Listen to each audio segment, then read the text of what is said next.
ఈ మంచి సహవాసాన్ని ప్రభు అనుగ్రహించినందుకు ప్రభుని ఘనపరుస్తున్నాం. నేటి వాక్య ధ్యానం కొరకు ఆదికాండము 22వ అధ్యాయం, ఆదికాండము 22వ అధ్యాయం 5-6 వచనాలు మన ధ్యానం కొరకు చదువుకున్నాం. తన పనివారితో, మీరు గాడిదలతో ఇక్కడనే ఉండుడి, నేనును ఈ చిన్నవాడును అక్కడికి వెళ్ళి దేవునికి మొరొక్కి మరలా మీ యొద్దకు వచ్చేద్దామని చెప్పి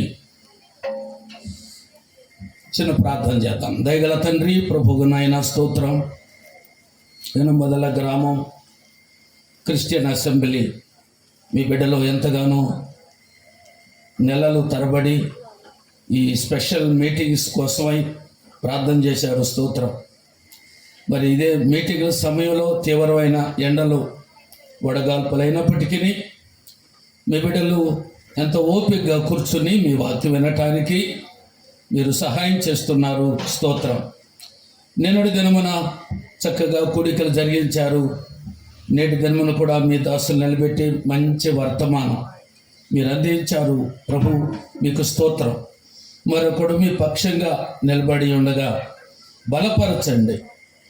మాకు ఇవ్వబడిన అంశాన్ని ప్రభు మేము బోధించటానికి, విశ్వాసులు సత్యాన్ని గ్రహించటానికి కృప చూపమని మీ బలమైన దయగల చేతులకు అప్పగించుకుంటూ యేసుక్రీస్తు నామములో ప్రార్థన చేసి వేడుకుంటున్నాము తండ్రి, ఆమేన్. ప్రభునందు ప్రియులారా, గడిచిన దినము కూడా ఆరాధన గురించి కొంత సందేశం విన్నాం. నాకు ఇవ్వబడిన అంశం కూడా ఆరాధన యొక్క ప్రత్యేకత, ఆరాధన యొక్క ప్రత్యేకత అనే గురించి నాకు అంశం ఇచ్చారు. మరి గడిచిన దినం కూడా ఒక సందేశం విన్నాం. ఈ సమయంలో మరొక వాక్య భాగాన్ని మనము చదువుకున్నాం. మరి అబ్రహాముని దేవుడు పరిశోధించాడు అని మొదటి వచనములో రాయబడింది. ఈ సంగతులు జరిగిన తర్వాత దేవుడు అబ్రహామును శోధించెను అని వ్రాయబడింది. దేవుని పిల్లలకు పరిశోధనలు వస్తాయి. దేవుడు ఎవరిని శోధించడు, కానీ ఆయన పరిశోధిస్తాడు, పరీక్షిస్తాడు. ఆయన పరిశోధనలో, పరీక్షలో మనము విజయం పొందాలి. ఆయన చెప్పినది చెయ్యాలి. వాస్తవంగా ఆయన ఎప్పుడు కూడా చేయలేనటువంటి అంత బరువైనటువంటిది మన మీద ఎప్పుడు మోపడు. ఆయన ఆజ్ఞలు భారమైనవి కావు, ఎక్కువగా బరువులు మోపేవాడు కాదు మన దేవుడు. శాస్త్రులు పరిశీలి అయితే ముయ్యలేని బరువులు మోపిస్తారు, వ్రేలుతో కూడా కదిలించరు అని ఉంది. మన ప్రభు, నేను సాత్వికుడును దీన మనసు కలవాడును కనుక మీ మీద నా కాడి ఎత్తుకుని మోయుడి అని దేవునికి వాక్యం చెప్పబడుతుంది. ఆయన ఆజ్ఞలు భారమైనవి కావు. అయితే అబ్రహాముకి ఇచ్చిన ఆజ్ఞ లేక పరీక్ష అది సామాన్యమైనది కాదు. దాన్ని అందరూ చేయలేరు. ఈ వాక్యం మాత్రం ఎంతో ప్రత్యేకత. ఈ సమయంలో ఈ విషయంలో అబ్రహాము దేవుని ఆరాధన చేసే విషయం అంత చిన్నది కాదు. బోధించొచ్చామో, మనం ఎన్నొచ్చామో, కానీ అలాంటి పరీక్ష నీకు నాకు వస్తే మనము దాన్ని జయించగలమా, లేక పరీక్షలో విజయం పొందగలమా అంటే ప్రశ్నార్థకమే. అయితే ప్రియులారా, మరి అబ్రహాము దేవుడు పరిశోధించాడు అని ఉంది. అయితే ఆ పరిశోధనకు ఏమాత్రం వెనకాడలేదు. శారా కూడా చెప్పలేదు, పనివారికి కూడా చెప్పలేదు, తన కుమారుడు కూడా తాను చెప్పకుండా ఆ పనిని చేసినట్లుగా మనం చూస్తున్నాం. 5వ వచనంలో రాయబడింది, తన పనివారితో, మీరు ఈ గాడిదలతో ఇక్కడనే ఉండుడి, నేనును ఈ చిన్నవాడును అక్కడికి వెళ్ళి దేవునికి మొరొక్కి మరలా మీ యొద్దకు వచ్చేద్దామని చెప్పి అని వ్రాయబడింది. నేనును ఈ చిన్నవాడును అక్కడికి వెళ్ళి దేవునికి మొరొక్కి, మొరొక్కుట అనేది ఆరాధన. మ్రొక్కుట అనేది ఆరాధన. ఆరాధన, మ్రొక్కుట, పూజించుట, సేవించుట, నమస్కరించుట, సాగిలపడుట, సాష్టాంగపడుట, ఇవన్నీ కూడా పర్యాయ పదాలు. ప్రభుని ఆరాధించాలి. దేవుడు తన ప్రజల దగ్గర నుంచి ఏం కోరుతున్నాడు? ఆయన మన దగ్గర ఏం కోరుతున్నాడు? వెండి బంగారాలు ఆయన కోరేవాడు కాదు, వస్తువాహనాలు కోరేవాడు కాదు. ఆయన మన హృదయాన్ని కోరుతున్నాడు. మన హృదయంలో నుంచే వచ్చే ఆరాధన ఆయన కోరుతూ ఉన్నాడు. అందును బట్టి ప్రియులారా, అబ్రహాం అంటున్నాడు తన పనివారితో లేక దాసులతో, మీరు ఇక్కడే ఉండండి, గాడిదలతో ఇక్కడే ఉండండి. ఎందుకు వాళ్ళని తీసుకువెళ్ళట్లేదు? వారు దాసులు. దేవుని ఆరాధించేది ఎవరు అంటే కుమారులు ఆరాధించాలి, స్వతంత్రులు ఆరాధించాలి, దాసులు ఆరాధించకూడదు. దాసులు అంటే ఎవరు? పాపము చేయు ప్రతివాడు పాపమునకు దాసుడు. కాబట్టి పాపులు దేవుణ్ణి ఆరాధించకూడదు, ఆరాధించడానికి వీలు లేదు. ఎందుకంటే దేవుడు పాపుల మనవి ఆలకింపడని మనం ఎరుగుదుము. ఎవడైనాను దైవభక్తుడై ఉండి ఆయన చిత్తము చొప్పున జరిగించిన ఎడల ఆయన వాని మనవి ఆలకించడం. పాపుల ప్రార్థన దేవుడు ఆలకించడు. నేటి దినాల్లో చాలామంది పాపములోనే ఉండి ప్రార్థన చేసేవారు ఉన్నారు నామకార్థంగా. ఆ ప్రార్థన దేవుడు ఆలకించడు. క్రీస్తు రక్తంతో కడగబడాలి, మనం పరిశుద్ధులుగా తీర్చబడాలి, అప్పుడే మనము దేవుణ్ణి ఆరాధించాలి. పరిశుద్ధుల నుంచి వచ్చేదే ఆరాధన ప్రియులారా. కాబట్టి దాసులు మీరు ఇక్కడే ఉండండి. ఒకప్పుడు మనం కూడా దాసులమే. మనం ఒకప్పుడు దేవుని ఆరాధించలేదు, ఎందుకంటే పాపానికి దాసులుగా ఉన్నాం కనుక. అయితే పాపము నుండి విమోచింపబడ్డాం. ఇప్పుడు విమోచింపబడినటువంటి వారం కాబట్టి ఇప్పుడు మనం దేవుని ఆరాధించాలి. గాడిదలు కూడా అక్కడ తీసుకెళ్ళలేదు, ఎందుకంటే గాడిదలు అపవిత్రమైన జంతువులు అని వ్రాయబడింది. అపవిత్రమైన జంతువు గాడిద, అది నెమరు వేయదు, దాని గిట్టలు చీలు ఉండవు. పవిత్రమైన జంతువు గిట్టలు చీలు ఉండాలి, నెమరు వేయాలి. దానికి ఆ లక్షణం లేదు కాబట్టి అది ఎక్కడ ఉండాలి. కాబట్టి అపవిత్రమైన జంతువు అది. దేవుని ఆరాధించాలంటే పవిత్రమైన వారే, పరిశుద్ధులైనటువంటి వారే దేవుణ్ణి ఆరాధించాలి అనేటువంటి మాటలు మనం చూస్తున్నాం. దేవునికి ఎంతో ప్రీతికరమైనది ఆరాధన అంటే. ప్రార్థన ఎప్పుడు చేస్తుంటాం, పాటలు పాడుతుంటాం, సాక్ష్యాలు ఇస్తుంటాం, కానీ అన్నిటిలో మిన్నైనటువంటిది దేవునికి చేసేటువంటి ఆరాధన. హృదయపూర్వకంగా చేసేది ఆయనకు ఆరాధన. కాబట్టి దేవుని బిడ్డలారా, ఆయనకి ప్రీతికరమైనటువంటి కార్యాన్ని మనము చెయ్యాలి. నేనును ఈ చిన్నవాడును అక్కడికి వెళ్ళి దేవునికి మ్రొక్కి వస్తాం. అది గొప్ప నిరీక్షణ. వాస్తవంగా శారీరకంగా చెప్పాలంటే మ్రొక్కి రావటానికి అది వెళుతుంది, తన కుమారుని బలి ఇవ్వటానికి వెళుతూ ఉన్నాడు. అయితే ఆయనకు ఒక గొప్ప నిరీక్షణ ఉంది. ఎంత చక్కని నిరీక్షణ, ఎంత త్యాగంతో కూడినటువంటి నిరీక్షణ. అలాంటి బలి ఆయన అర్పిస్తుండగా కట్టెలు చక్కగా పేర్చి తన కుమారుడిని బంధించి కట్టెల మీద పెట్టి ఖడ్గం కూడా పైకెత్తాడు. వెంటనే ఒక స్వరం వినపడింది, అబ్రహామా అబ్రహామా, నీ కుమారుని ఏం చెయ్యొద్దు అని. అబ్రహామా అబ్రహాము అన్నప్పుడు చిత్తము ప్రభు అన్నాడు, నీకొక్కడైనా నువ్వు ప్రేమించే ఇస్సాకును నువ్వేం చేయొద్దు. దీన్ని బట్టి నువ్వు నన్ను ఎంతగా ప్రేమించావనేది నేను తెలుసుకున్నాను అని చెప్పి తన కుమారునికి మారుగా పొదలో చిక్కుకొని ఉన్న ఒక పొట్టేలుని తీసుకొచ్చి తన కుమారునికి మారుగా అర్పించినట్టుగా ఉన్నది. మరలా రెండవసారి దేవుడు ప్రత్యక్షమై నీ సంతానాన్ని విస్తరింప చేస్తాను, ఆశీర్వదిస్తాను, నేను చెప్పినటువంటి పని నువ్వు చేసావు కాబట్టి ఎంతో గొప్పగా ఆశీర్వదించాడు అబ్రహాం. దేవుని బిడ్డలారా, దేవునిని మనము ఆరాధిస్తే, ఆయనకి ఇష్టమైనటువంటి ఆరాధన చేస్తే, ఆరాధన ద్వారా గొప్ప ఆశీర్వాదం ఉంది. త్యాగ సహితమైన ఆరాధన అబ్రహాము చేశాడు. కాబట్టి దేవుని పిల్లలు ప్రభుని ఆరాధించాలి.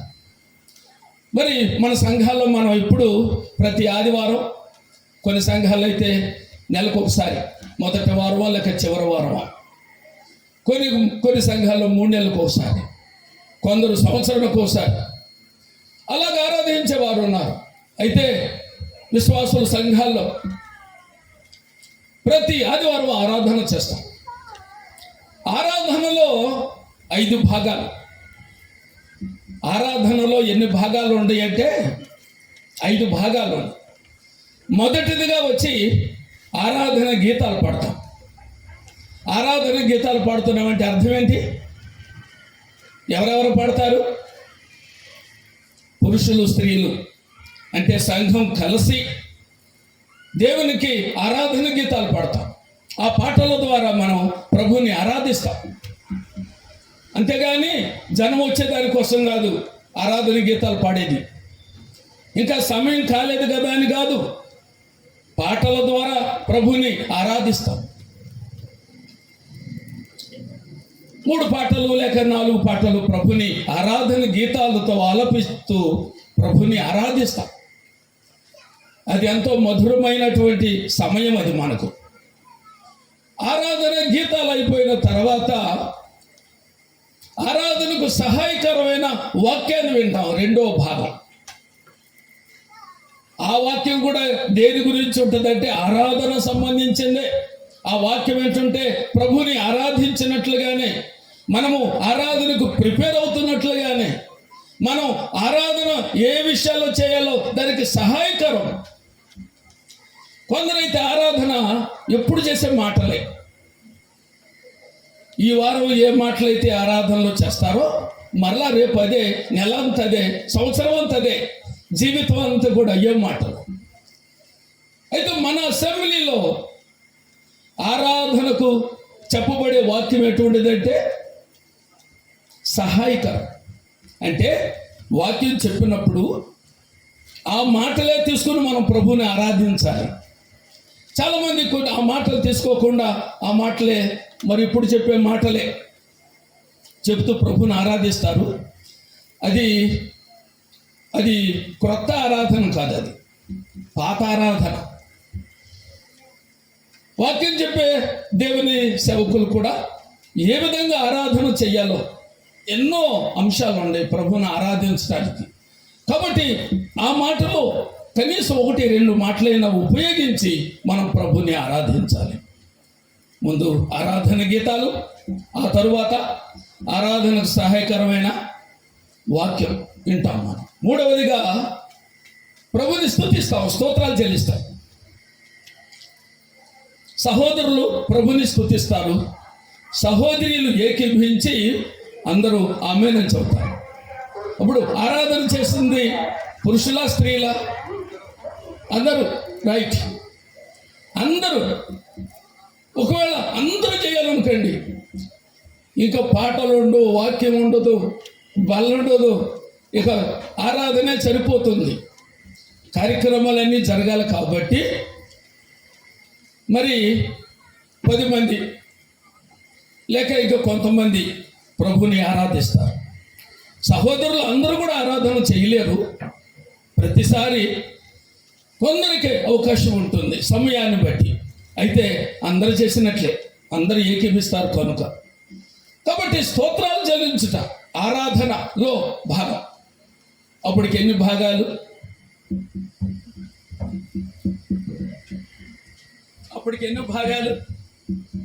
గీతాలు, ఆ తర్వాత ఆరాధన సహాయకరంగా వాక్యం, ఆ తర్వాత స్తోత్రాలు. అప్పటికి ఎన్ని భాగాలు?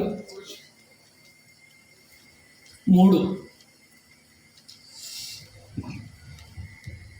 అదైన తర్వాత బల్ల. ఇది నా శరీరము, ఇది నా రక్తము వలనైన క్రొత్త నిబంధన, దీనిలోనిది త్రాగునప్పుడల్లా తిననప్పుడల్లా నన్ను జ్ఞాపకం చేసుకోనుటకై దీనిని చెయ్యుడి. ఆ బల్లలో చేయి వేయటం ఆరాధనలో భాగం. 4వ భాగం. మొదటిగా కానుకలు సమర్పించుట. కానుక కూడా ఆరాధనలో ఒక భాగం. అందుకొరకు మన అసెంబ్లీలో కానుకలు ఆరాధనలోనే ఉంటాయి. కొన్ని అసెంబ్లీస్లో అయితే కానుకలు చివరిలో ఉంటాయి. కానుక కూడా మత్తయి సువార్త 2వ అధ్యాయంలో రాయబడింది. వారు బంగారమును, సాంబ్రాణి, బోళమును కానుకలుగా ఆయనకు సమర్పించి ఆయన్ని ఆరాధించారు అని ఉంది. కాబట్టి అర్పణలు కూడా ఆరాధనలో ఒక భాగం. దేవునికి మనం ఇవ్వాలి. మన దేవుడు మనల్ని ఆశీర్వదించిన కొలది, లేక వర్ధిల్ల చేసిన కొలది మన కష్టార్జితంలో నుంచి తీసుకొచ్చి ప్రభు సన్నిధిలో ఇవ్వటం. ఆరాధన 5 భాగాలు. చాలామంది మరి ఈ 5 భాగాలు ఆచరించినప్పుడే అది నిజమైన ఆరాధన. ఆదివారం ఆరాధనలో మనం వచ్చే విశ్వాసులు కొందరు పాటలు అయిపోయిన తర్వాత వస్తారు. ఈ 5 భాగాలకి ఒక్కోదానికి 20 మార్కులు వేసుకుందాం. 5 భాగాలు 5 20 100. చాలామంది సహోదరులు సహోదరులు టయానికి రాకుండా పాటలు అయిపోయిన తర్వాత వస్తారు. పాటలు అయిపోయిన తర్వాత వస్తారు. కొందరు వాక్య ఆరాధన సహాయకరం వాక్యం చెప్పినప్పుడు కూడా అయిపోయిన తర్వాత వస్తారు. అప్పటికి ఎన్ని మార్కులు పోయినాయి? 40 మార్కులు పోయినాయి. స్తోత్రాలు చెల్లించేటప్పుడు వస్తారు కొందరు, అప్పుడు 40 మార్కులు పోయినాయి. కొందరు బల్ల ఇచ్చేటప్పుడు వస్తారు. ప్రభు శరీరాన్ని, ప్రభు రక్తాన్ని పంచిపెట్టేటప్పుడు వస్తారు. కొందరు కానుకలు వేసేటప్పుడు కూడా వస్తారు. అప్పుడు మనకి ఎన్ని మార్కులు వస్తాయో, కనీసం పాటలు బాగొట్టుకున్నా కూడా 20 మార్కులు పోయినట్టే, 80 మార్కులు. ఇప్పుడే పిల్లలు 10th క్లాస్, ఇంటర్ పాస్ అయినటువంటి సందర్భాలు మనం చూసి సంతోషిస్తున్నాం. కనీసం పాస్ మార్క్ ఎన్ని మార్కులు ఉండాలి? 35. అయితే దేవుని సన్నిధిలో బహళా నమ్మకమైన మంచి దాసుడా అంటానికి కానీ, లేకపోతే ప్రభు సంతోషించడానికి కానీ ఎన్ని మార్కులు ఉండాలో తెలుసా? 100 మార్కులు ఉండాలి, మినహాయింపు లేదు. కాబట్టి విశ్వాసులైనటువంటి వారు చాలా జాగ్రత్తగా ఉండాలి. అందుకే ప్రసంగి 5:1 నీవు దేవుని మందిరమునకు వెళ్ళినప్పుడు నీ ప్రవర్తన జాగ్రత్తగా చూసుకోరు. కాబట్టి ప్రియులారా, ఆరాధన గీతాలు పోగొట్టుకోవద్దు,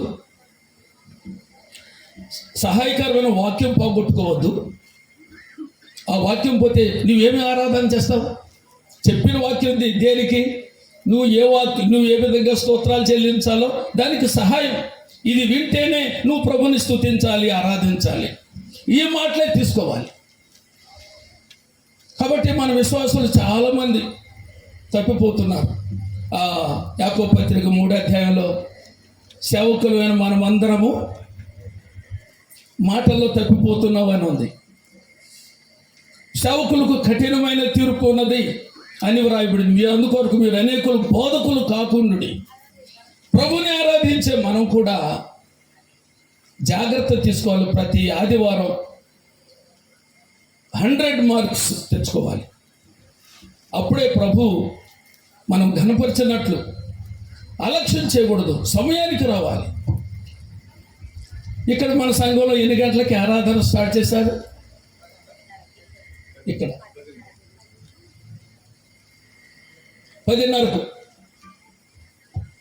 10:30కు స్టార్ట్ చేసినప్పుడు ఎన్ని గంటలకు ఉండాలి? మనం ఇక్కడ కరెక్ట్గా 10:30కే ఉండాలి. పరీక్షలు పెట్టేటప్పుడు పిల్లలు వాళ్ళకి 10 గంటలకు పరీక్ష అంటే ఎన్ని గంటలకు ఉండాలి? 10 గంటలకే ఉండాలి. మనం కూడా ప్రియులారా ఇంకా ముందే వస్తే కానీ 10 గంటలకు ఇంటికాడ నుంచి బయలుదేరితే 2 భాగాలు అయిపోతాయి. కాబట్టి మనం కొంచెం మెళుకు కలిగి, జాగ్రత్త కలిగి, శ్రద్ధ కలిగి ఉండటానికి నేను మీకు ఈ విషయాలు చెప్తున్నాను. మనము అవన్నీ చేస్తేనే ఆరాధన. బలలో చేయి వేసి రొట్టె రసం తీసుకుంటే చాలామంది అదే ఆరాధన అనుకుంటున్నారు. కాబట్టి అది ఒక్కటి ఆరాధన కాదు, 5 కార్యాలు చేస్తేనే అది పరిపూర్ణమైన ఆరాధన. మా సంఘంలో ఒక సహోదరిని వేరే సంఘ సేవకుడు ఆమెను అడిగాడట, అమ్మా నువ్వు చాలా మంచి భక్తిపరురాలివి, నేను చూస్తే నాకు చాలా జాలి వేస్తుందమ్మా అన్నాడట. ఎందుకన్నా నన్ను గురించి అంత జాలి వేస్తుందంటే, మీ సహవాసంలో స్త్రీలు ఆరాధన చేయరా అమ్మా, మా సంఘంలో సహోదరులు కూడా స్తోత్రాలు చెల్లిస్తారు, మీ సంఘంలో అది లేదు, నాకు అదే చింతమ్మా నేను చూసినప్పుడల్లా. ఆమె తెలియగలది. మేమెందుకు ఆరాధన చేయమన్నా, మేము ఆరాధన గీతాలు పడతాం అందరం కలిసి. మరి ఒక స్తోత్రాలు చెల్లించే విషయంలో దేవుని వాక్యంలో సంఘములలో స్త్రీలు మౌనముగా ఉండవలెను అని ఉంది కాబట్టి మేము మౌనంగా ఆరాధిస్తామన్నా. సహోదరులు ఆరాధన చేస్తుంటే మేము ఏకీపిస్తాం, మేము ఆమేనంటాం. తర్వాత ఆరాధన సహాయకరంగా వాక్యం వింటాం, మేము బల్లలో చేయి వేస్తాం, ప్రభువుకు కానుకలు సమర్పిస్తాము, మేము ఆరాధన చేస్తామన్నా. మేము ఆరాధన చేయకుండా అనేసరికి ఇక తల వంచుకుని వెళ్ళిపోయాడట. ఇక మరలా ఆమె కనపడేదట ఆయన. కాబట్టి ఈ విధంగా భయపెట్టేవాళ్ళు, మోసగించేవాళ్ళు, లేక అభ్యంతరాలు కలగజేసేటువంటి వాళ్ళు ఉంటారు. మనకేది ప్రమాణం అంటే దేవుని వాక్యమే మనకు ప్రమాణం. కాబట్టి ప్రభునందు ప్రియులారా, మనము ప్రభుని ఆరాధన చేయాలి, ఆరాధన చెయ్యాలి. దేవుడు ఆత్మ గనుక ఆయనను ఆరాధించువారు ఆత్మతోనూ సత్యముతోనూ ఆరాధించవలెను.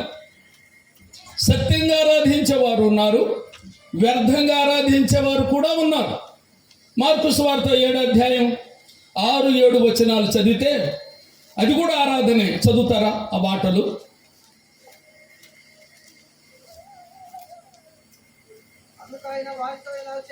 అందుకు ఆయన వారితో ఇలాగూ చెప్పాను, ఈ ప్రజలు పెదవులతో నన్ను ఘనపరచుదురు గాని వారి హృదయము నాకు దూరముగా ఉన్నది.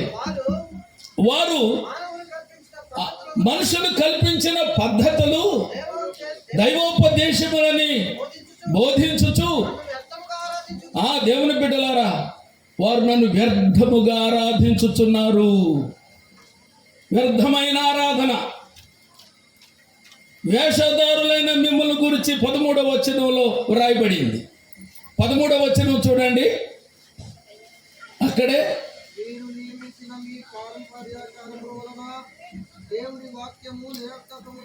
దేవుని వాక్యమును నిరర్ధకము చేయుదురు.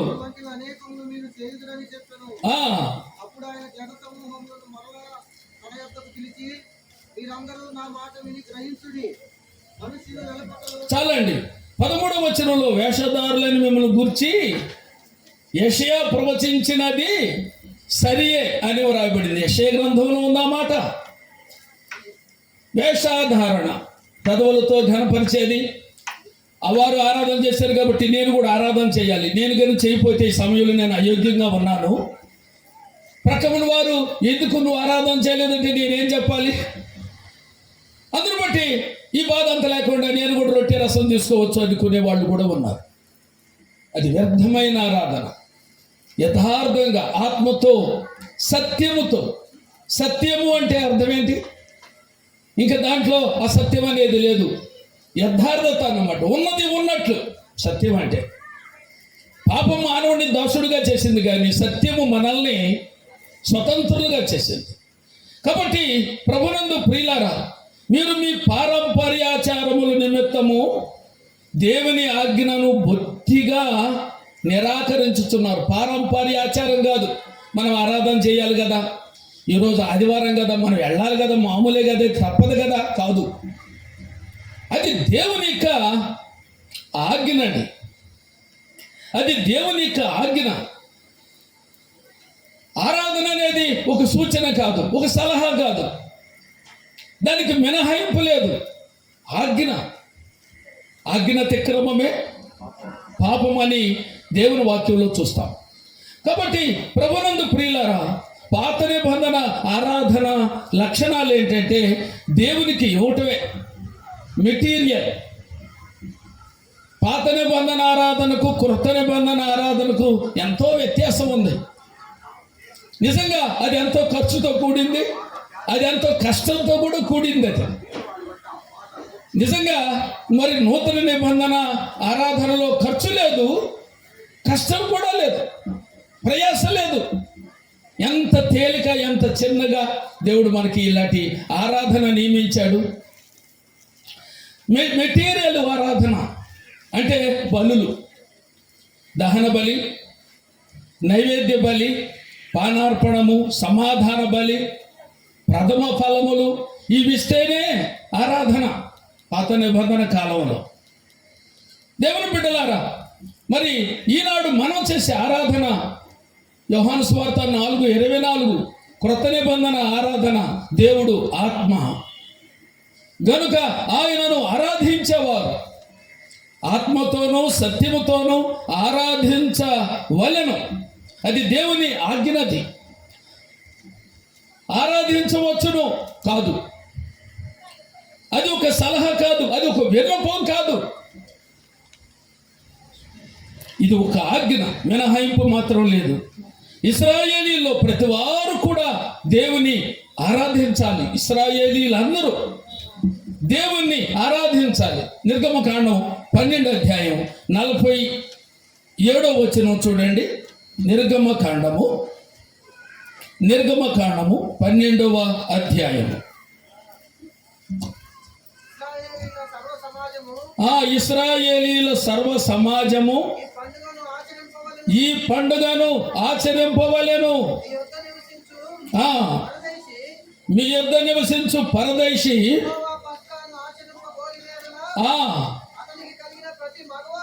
అతను కలిగిన ప్రతి మగవాడు సున్నతి పొందవలెను.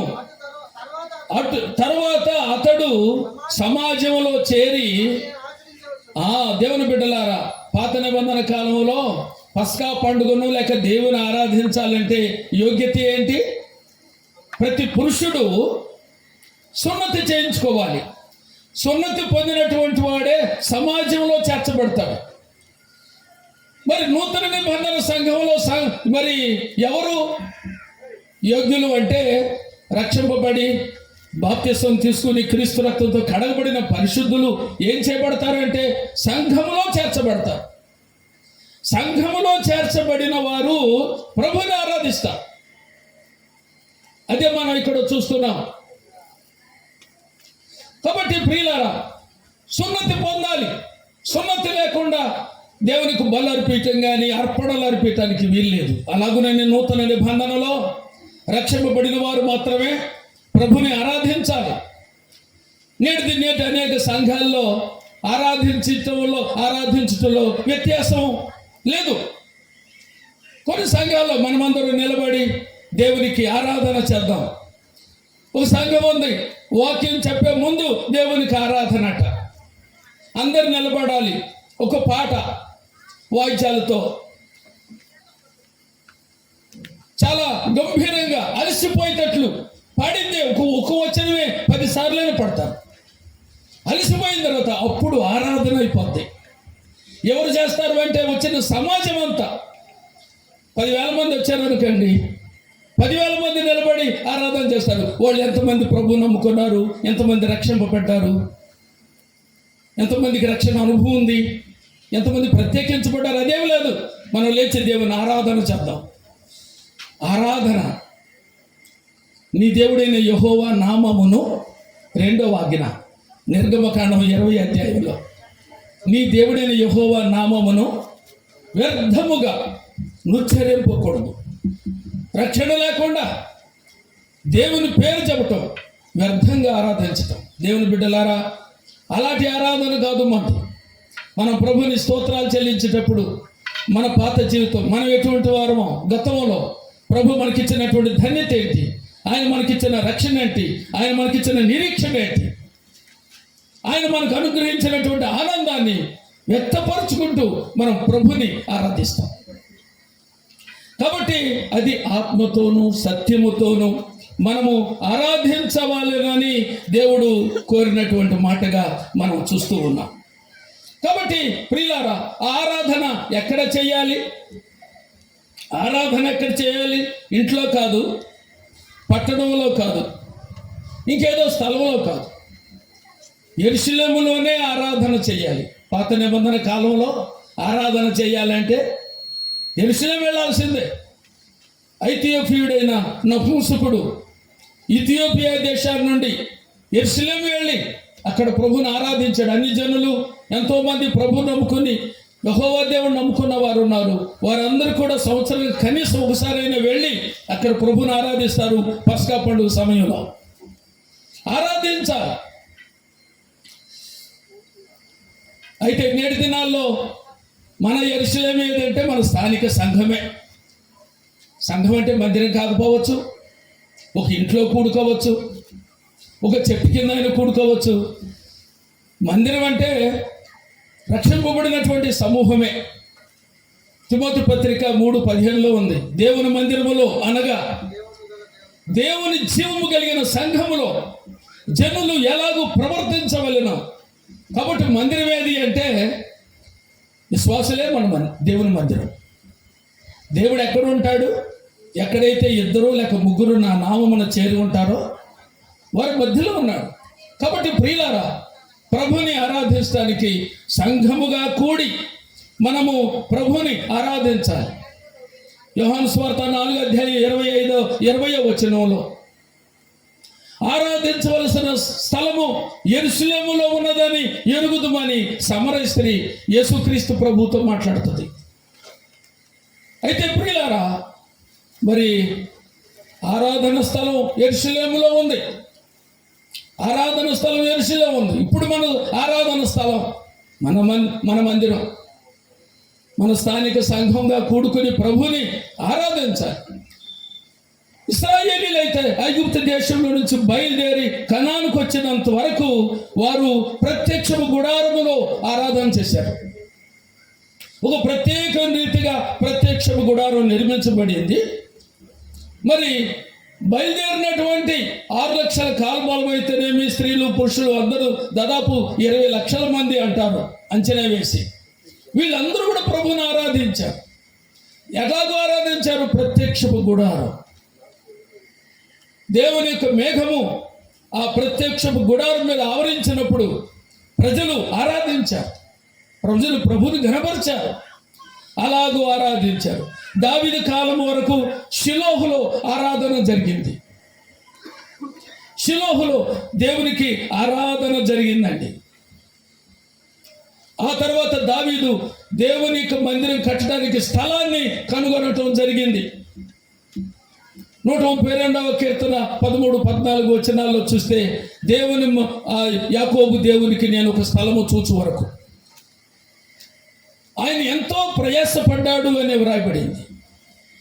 ఆ మందిరానికి స్థలాన్ని దేవుడు నిర్మించాడు. తర్వాత సొలొమోను కాలంలో సొలొమోను మందిరం కట్టిన తర్వాత ఆ మందిరంలో దేవుని ఆరాధన జరిగింది. దాదాపు క్రీస్తు శకము 70వ సంవత్సరం దాకా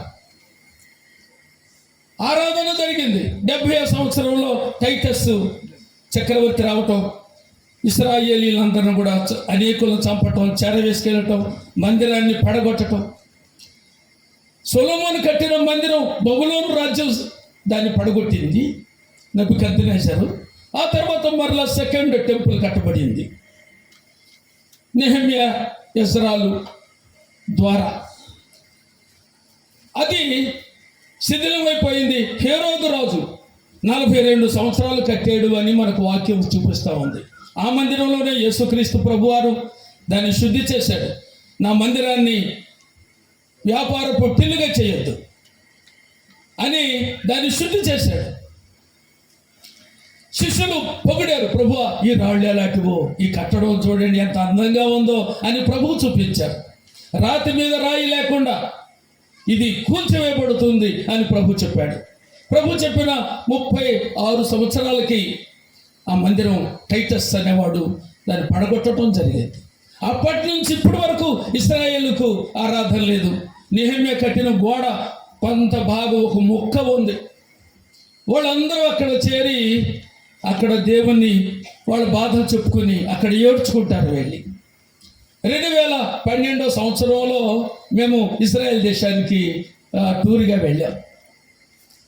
అలాంటి ధన్యత, అది ఒక గొప్ప భాగ్యం నేను ఎంచుకుంటాను. నేను ప్రభు తిరిగిన మరి ఆయన సిలువ మోసినటువంటి వీధులు, అక్కడ ఉన్నటువంటి ప్రదేశాలు, అవన్నీ కూడా చూసి ఎంతో తరించాం. అవన్నీ చూస్తున్నప్పుడు బహుశా ఇది కలగానే, ఒకవేళ మెలకు వస్తే నేను ఇంట్లో మేలుకుంటానా అన్నంత అనుభూతి కలిగింది నాకు. ప్రభునందు ప్రియులారా, మరి అది ఎంత అమోఘమో. అక్కడికి వెళ్ళి నెహెమ్యా కట్టిన గోడ కొంత మిగిలింది. అక్కడికి వెళ్ళి తమ బాధలను చెప్పుకుంటారు. కొందరు వెళ్ళి తమ సంఘంలో ఏమేమి ముఖ్య మనవలు ఉండయో చీటీలు అక్కడ పెట్టి ప్రార్థన చేస్తారు. వాళ్ళకి అదే ఇప్పుడు వరకు వాళ్ళకి ఏం మందిరం లేదు, ఎదురు చూస్తున్నారు మందిరం కట్టడానికి, థర్డ్ టెంపుల్.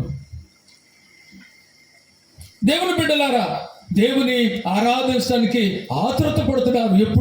ఎప్పుడు మందిరం కట్టాలని. ఒకవేళ మందిరం కట్టినా దానిలో ఎంతో కాలం వాళ్ళు ఆరాధన చేయరు. క్రీస్తు విరోధి వచ్చి అక్కడ నిలబడి లోపల కూర్చొని నేనే దేవుణ్ణి అంటాడు. అది ఎప్పుడు కట్టబడుతుందంటే, సంఘం ముందుగా కట్టబడుతుంది. మరి అది ఏళ్ళు పట్టేది కాదు, సంవత్సరాలు పట్టదు అది కట్టడానికి. కొన్ని దినాల్లోనే నిర్మాణం అయిపోతుంది.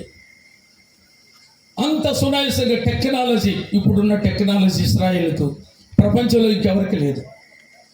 అది కట్టబడుతుంది, సంఘం ఎత్తబడుతుంది. కాబట్టి దేవుని బిడ్డలారా, మరి దేవుని ఆరాధన అనేది ఎంతో ప్రాముఖ్యమైనది. ఆదికాండం 4వ అధ్యాయం 2 నుంచి 5 వరకు చదివిన వాక్య భాగాల్లో కయ్యేను, హేబేలు వ్యక్తిగతంగా దేవుని ఆరాధించారు. వారిలో ఒకరి ఆరాధన దేవుడు అంగీకరించాడు, ఒకరిని త్రోసివేశాడు. 2వ దినవృత్తాంతాల గ్రంథం 7వ అధ్యాయం 1వ వచనంలో సొలొమోను మందిరం కట్టి దేవుని ఆరాధించాడు. దేవుడు ఆమోదించాడు. నువ్వు చేసిన మనవలన్నిటికీ నేను సమాధానం ఇస్తాను అన్నాడు దేవుడు. ఆశ్చర్యకరమైన ఆరాధన.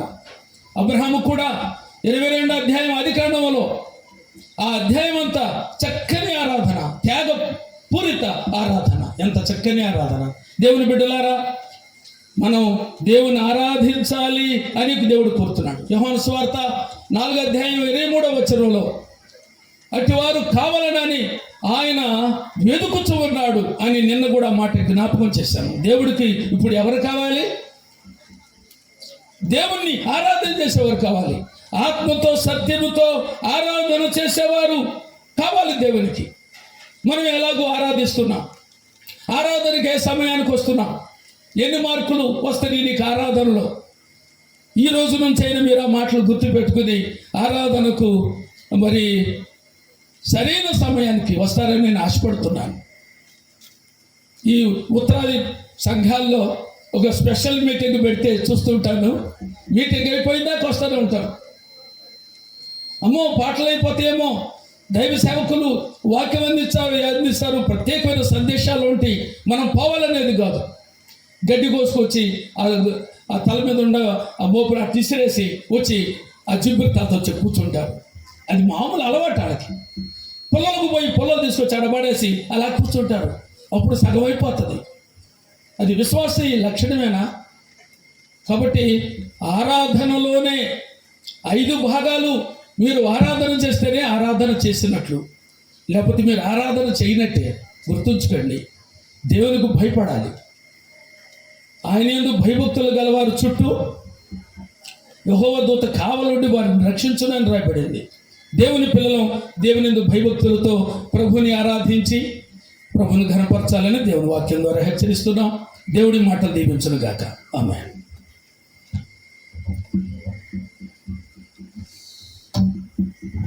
ప్రభునందు ప్రియులారా,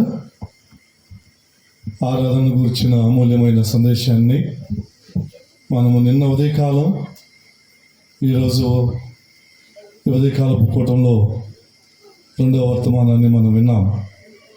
ఆరాధన అంటే ఎంత ప్రాముఖ్యమైందో, ఆరాధన అంటే ఎంత విలువైందో మనము నేర్చుకుంటూనే ఉన్నాం. ప్రియులారా, ఆరాధనకు మన జీవితాల్లో ఎంత ప్రాముఖ్యతనిస్తున్నాం. ఆరాధనకు కొంతమంది సమయాన్ని ఏ రీతిగా వెచ్చిస్తున్నారు. ఆరాధన అంటే ఎంత ప్రాముఖ్యతను దేవునికి ఇస్తున్నారు అనే సంగతులు మనము మన హృదయాల్లో మరొకసారి మనమే స్వపరీక్ష చేసుకోవడానికి ప్రభు తన వాక్యము ద్వారా మనల్ని హెచ్చరిస్తూ ఉన్నాడు. కాబట్టి ప్రతి ఆదివారమున ఆరాధనకు ఎప్పుడు రావాలండి? ఎన్ని గంటలకు రావాలి? 10:30 గంటలకల్లా 5 నిమిషాల ముందుగానే రావాలి. ఎగ్జామ్స్ హాల్కు స్టూడెంట్స్ 10 గంటల కంటే ఎన్ని గంటలకు వెళ్తారు? ముందుగానే. అలాగే ఆరాధనకు దానికంటే ప్రాముఖ్యమైంది ఎన్నో రెట్లు విలువైనది ఆరాధన. కాబట్టి అంతకంటే పెద్దలకన్నా దేవుని సన్నిధికి మనం రావాలి. ఆరాధన ఎలా చేయాలి? పరిశుద్ధంగా, యోగ్యంగా మనము ప్రభువుని ఆత్మతో సత్యముతో ఆరాధన చేయాలని ఆరాధన గురించిన అంశాలన్నీ కూడా మన ఎదుట మరొకసారి దేవుని దాసుల నోట మనము విన్న వాక్యాన్ని మనం భద్రం చేసుకొని ఆరాధనలో ప్రభువుని ఏ రీతిగా ఆరాధించి ప్రభువుని కనపరచాలో ఆ రీతిగా ప్రభువుని మనం మహిమపరుద్దాం. వాక్యం అందించిన దేవుని దాసులు మరి మోజేస్ అన్నకు స్థానిక సంఘం తరపున వందనాలు. ఈ సమయంలో మరి స్థానిక సంఘ ప్రియులు రమేష్, చార్లెస్ ఇద్దరు వచ్చి ఒక పల్లవి, ఒక చరణం. టైం ఎంత?